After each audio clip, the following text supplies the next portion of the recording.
साहित्यरत्न comrade doctor Annabhau Sathe यांच्या जयंतीनिमित्त अण्णाभाऊ साठे चौक नांदेड येथे राष्ट्रीय कम्युनिस्ट पार्टी व जनसंघटनांच्या वतीने कॉम्रेड अण्णाभाऊ साठे यांच्या साहित्याचे वाटप करण्यात आले।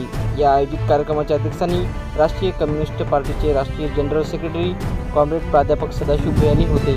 तसेच डॉक्टर महेश कळमकर, प्राध्यापक डॉक्टर गौतम दुतडे, जिल्हा जयंती मंडळाचे सचिव ईश्वर अण्णा जाधव, कॉम्रेड उत्तम गायकवाड, कॉम्रेड प्राध्यापक देवदास इंगळे, कॉम्रेड अंबादास भंडारी यांची प्रमुख उपस्थिती। महाराष्ट्रामध्ये आणि देशामध्ये साहित्यरत्न कॉम्रेड डॉक्टर अण्णाभाऊ साठे यांच्या त्यांच्या साहित्याच्या संदर्भात, त्यांच्या विचारधारेच्या संदर्भात एक वेगवेगळे मतभेद असल्याचं या ठिकाणी दिसून येतं आणि त्यामुळे राष्ट्रीय कम्युनिस्ट पार्टी आणि जनसंघटना आणि सार्वजनिक उच्च संघटनांच्या वतीने अशा प्रकारचा कार्यक्रम महाराष्ट्रामध्ये हाती घेतलेला आहे। 1 ऑगस्ट ते 31 ऑगस्ट दरम्यान अण्णाभाऊ साठे यांच्या साहित्याच्या माध्यमातून आजपर्यंत नमूद झालेलं आहे, परंतु अण्णाभाऊचं जे साहित्य आहे ते साहित्य मात्र जण माणसापर्यंत पोहोचले आहे। जे विचारवंत आहे स्वतःला विचारवंत करून घेतात, परंतु त्यांनी दिशाभूल करणारी भूमिका त्या ठिकाणी मांडलेली आहे आणि त्यामुळे राष्ट्रीय कम्युनिस्ट पार्टी आणि जनसंघटनांची जी भूमिका अशी असेल, त्या अण्णाभाऊच्या जे कादंबरी आहेत, चित्र असेल, अवली असेल, माझा रशियाचा प्रवास असेल, या सर्व कादंबऱ्याच्या माध्यमातून अण्णाभाऊ चळवळीच्या माध्यमातून जे भारतीय कम्युनिस्ट पक्षामध्ये काम केलेलं आहे। तत्कालीन अण्णाभाऊच्या बद्दल असा सुद्धा गैरसमज निर्माण केला जातो की ये आजादी झूठी है, देश की जनता भूकी आहे। या अनुषंगाने अण्णाभाऊ हे भारताच्या स्वातंत्र्य विरोधी होते का, तर त्याचं उत्तर नाही असं आहे। 1942 मध्ये जेव्हा भारत छोडो आंदोलन ब्रिटिशांच्या विरुद्ध मोठं आंदोलन पेटण्यात आलं होतं, तर त्या कालखंडामध्ये अण्णाभाऊने स्टॅलिन गार्डचा पोवाडा घेऊन 2 लाख रुपये गोळा करून दिले होते। ते 2 लाख रुपये भारताच्या स्वातंत्र्य चळवळीसाठी ते वापरण्यात आले, परंतु त्याची नोंद मात्र इतिहासकारांनी या ठिकाणी घेतली। नानासाहेब कटाळे नावाचे जे काही लेखक आहेत, आज आम्ही पुस्तक वाटत आहोत, त्या पुस्तकामध्ये त्या गोष्टीचा उल्लेख करण्यात आला।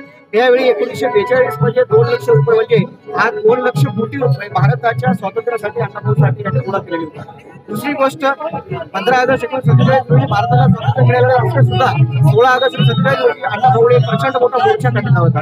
हे आजादी झूठी आहे, देश की जनता भूकी आहे, याचा अर्थ असा भारताच्या स्वातंत्र्याला विरोध नव्हता, पण या देशातला शोषित, दलित, आदिवासी, कष्टकरी, श्रमकरी हा जो वर्ग आहे आजही गरीब आहे। आज टाटा, बिर्ला, अदानी, अंबानी यांच्याकडे करोडो रुपये आहेत, परंतु नाहिरे वर्गाकडे मात्र सर्वसामान्य जीवन जगण्या इतकं सुद्धा साधन नाही आणि म्हणून या देशात या उत्पन्न आणि संपत्तीचं समान विभाजन झालं पाहिजे।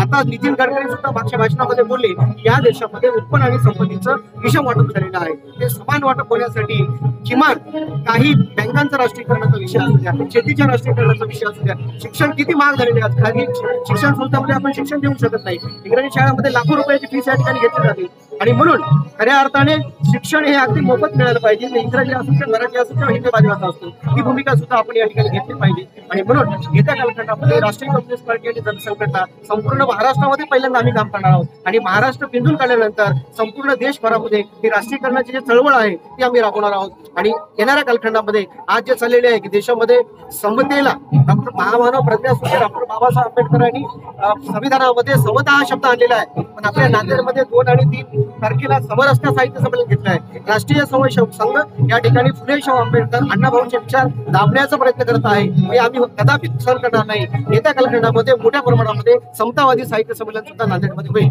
एवढंच या प्रकरणात